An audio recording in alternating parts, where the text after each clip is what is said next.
eaten enough or drunk enough, I couldn't squeeze any more down. However, I began having a wee more frequently, flooding regularly and pain in my left side. On the weekend of the royal wedding in April 2011, I was suffering with severe pain, so I decided to lay on the bed, take some painkillers and to do Reiki on myself. And at that time is when I discovered a lump. I rang 111, who got me an urgent appointment at the local hospital, but the doctor just said, yes, there's a lump. Don't know what it is. I'll send you to your GP and they can work it out from there. On the Tuesday, I hadn't heard anything from the doctor's surgery, so I rang up. No appointment had been made and no referral via the urgent care unit. Luckily, my GP was on the case and saw me that day, made the necessary referrals and ordered the blood tests. I was 49 and stage 3C. At diagnosis during a full hysterectomy in 2011, that was August. I then had to have 5 months of chemo consisting of carboplatin and paclitaxel. This chemo cocktail resulted in me losing my hair, which I honestly thought I was prepared for, but actually I wasn't emotionally. I can remember dropping to my knees in the shower, flicking handfuls of wet hair into the shower tray. Later that day, my head was shaved. Life kind of turned to a little normal for a while, back to work, but struggling with fatigue. And also, at that time, I dropped to part-time.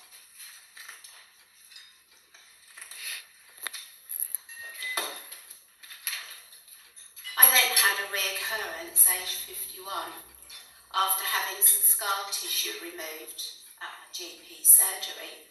No symptoms this time, but my GP, knowing my history, sent it off for analysis. I learned something new 2 weeks ago. It's very rare to be diagnosed with a reoccurrence from scar tissue. This time round, I was treated with carboplatin and gemcitabine. It niggled my veins, so I needed a PICC line. But I decided that couldn't be done until I'd seen my youngest daughter get married in Cyprus that year. Once back home, the PICC line was inserted, and I covered it with a tattoo sleeve, which I felt was more fun and more me than the clinical covers that you could buy at that time. At the end of second line chemo, I was given various choices to go home and have a think about. I could continue with more chemo sessions of what I was having, or I could have 9 weeks of paclitaxel, or we could watch and wait. Could try anastrozole, which back then was called Arimidex, 1 tablet a day that's a hormone suppressant, or tamoxifen, which was 2 tablets a day. So I went home with that information, had a good read, spoke to my best friend Jeannie, who worked at the medical centre for breast clinic. My choice was anastrozole, which I have daily. It allows me a quality of life with 3 monthly checkups and yearly scans. We treat the symptom, not the disease. Then I was working 22 hours a week as a support officer for a housing association.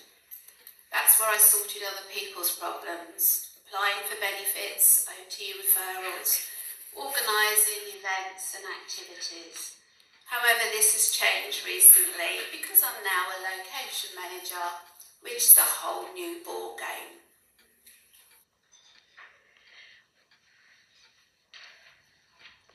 Having ovarian cancer has opened so many doors that I did not think were previously available to me.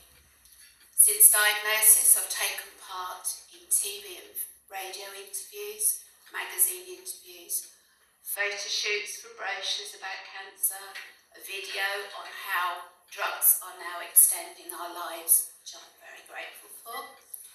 I've been to Westminster Palace to lobby MPs into getting better training for GPs to be more aware of the symptoms for early diagnosis. I have twice walked this catwalk for Touch of Teal, where I was totally out of my comfort zone, but I enjoyed every minute, whilst also making friends in a similar situation to myself.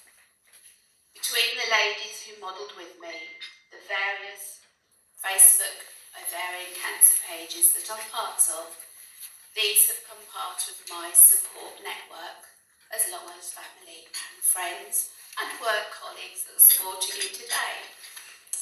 I can say anything to people in that group without having to explain how I feel, as they just know.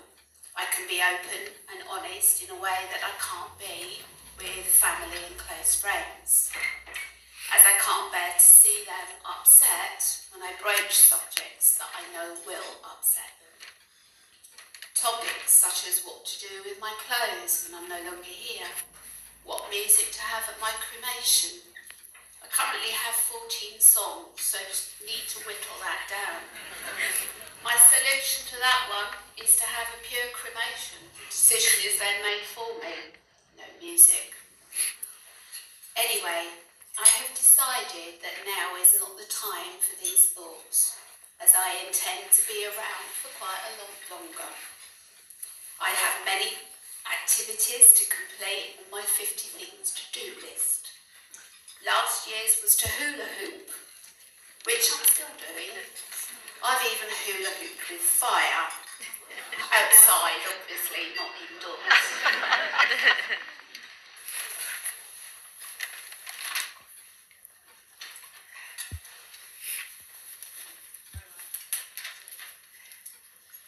Okay. This year, I'm hoping to cross off my list paddleboarding. Running out of time for that one, I think it's going to get a bit cold. I'm also making a stained glass dragonfly. Yes, there's a course for that too. Also, I'm about to become a nana for the second time. Something I never thought I would ever live to see when I was diagnosed. It's now been 13 years since my diagnosis of stage 3 ovarian cancer, and I have outlived my original prognosis. I still have joint aches, but I think age is now catching up with me now also. I still have neuropathy pains in my feet, and yeah, my shoes are killing me. I still suffer from fatigue, but I'm glad to still be here so long after I was originally expected to have checked out. So ladies, go out there.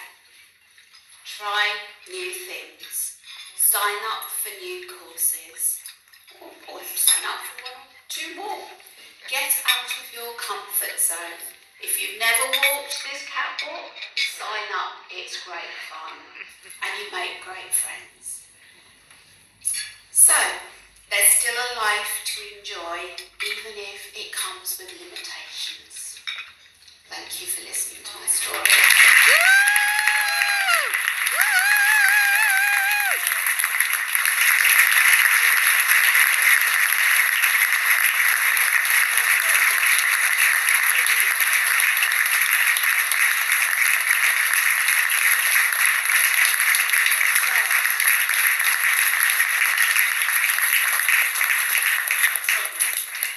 You are going to see the new models and some of the old models, but let me just show you how this model did it as she walks back to her seat.